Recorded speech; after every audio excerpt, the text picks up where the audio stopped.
Happy Mother's Day, everyone. I hope that all who are mothers or would like to be mothers or have been a mother have a happy day today. The renowned poet Elizabeth Barrett Browning was born on March 6, 1806 in Durham, England. Her father had made a fortune in the sugar trade of Jamaica, but lost much of his wealth. She was a bright child and was a student of the classics. She learned Greek and Latin. She could recite Shakespeare and Homer. Her health was always fragile, however, and in 1838, her favorite brother, Edward, died tragically by drowning. It affected her deeply, and it took her years to recover emotionally. She never recovered physically. She became somewhat of an invalid and a recluse, spending most of the next 5 years in her bedroom.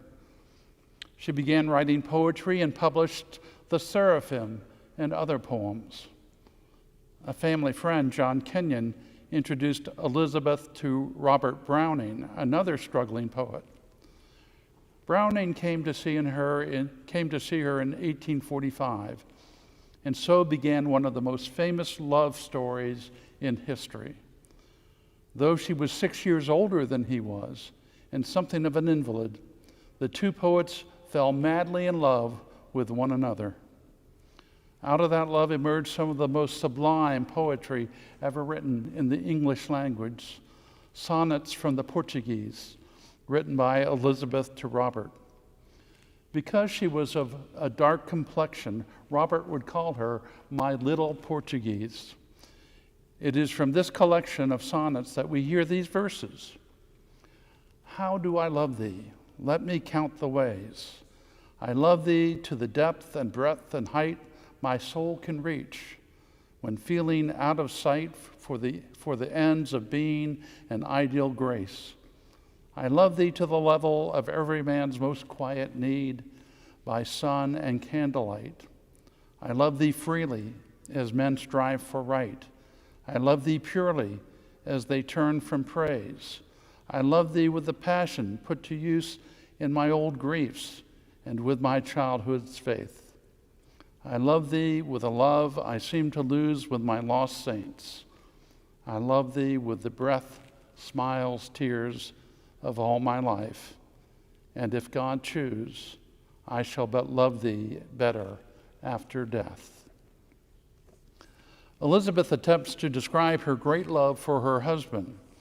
It is good stuff, I think, and ranks right up there with the Song of Solomon in my mind. There are 44 sonnets in the collection, which are seminal expressions of love of one human being for another. In today's gospel lesson, we see Jesus and his disciples at the Last Supper. You remember the scene from Holy Week. Jesus has ridden into Jerusalem on a donkey and was acclaimed as King of Kings by the crowds, but is being pursued by the authorities who want answers to their questions about this kingdom he proclaims. A lot of drama has already taken place by this point. There's been a confrontation with Judas, and he has left the scene. He is on his way to the high priest to have them arrest Jesus. Everything is beginning to move very quickly now, and Jesus only has a few minutes or hours at most to be with his friends, the disciples. It is at times like these when we get down to the essentials, down to brass tacks, as they say, when that which really matters rises above all other issues. Jesus is trying to convey that which is absolutely essential about his teaching of God. And he says to them these words, I give you a new commandment, that you love one another. Just as I have loved you, you should love one another. By this, everyone will know that you are my disciples, if you have love for one another. Those are seminal words, I think. We're coming soon to the wedding season in the church. During this time of year, I can remember working with many young people who were desperately in love with one another. They were getting ready to pledge that love and make the commitment before God to be there for one another for the rest of their earthly lives. It is a beautiful thing to watch, and clergy are privileged to be part of that process. I would like to suggest that it is this holy triangle of two people and God that we have the most potent foretaste on earth of what heaven is going to be like. No one is more alive than he or she is when they're in love. Some of us are well past our prime, but we can all recall, I hope, that first experience, that tingling of being in love with somebody else. As one songwriter put it, love makes the world go round. Love is at the center of our lives. The power of love has driven persons to climb mountains, cross oceans, start wars, give up thrones. Love brings a quickening to the heart that no other force on earth can bring.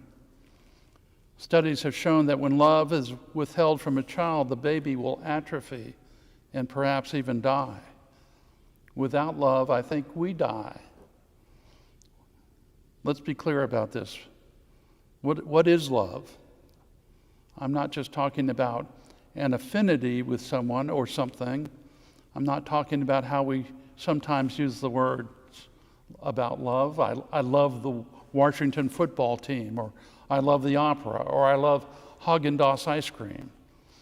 We're not talking about the love of affection or inclination or preference or even shared values.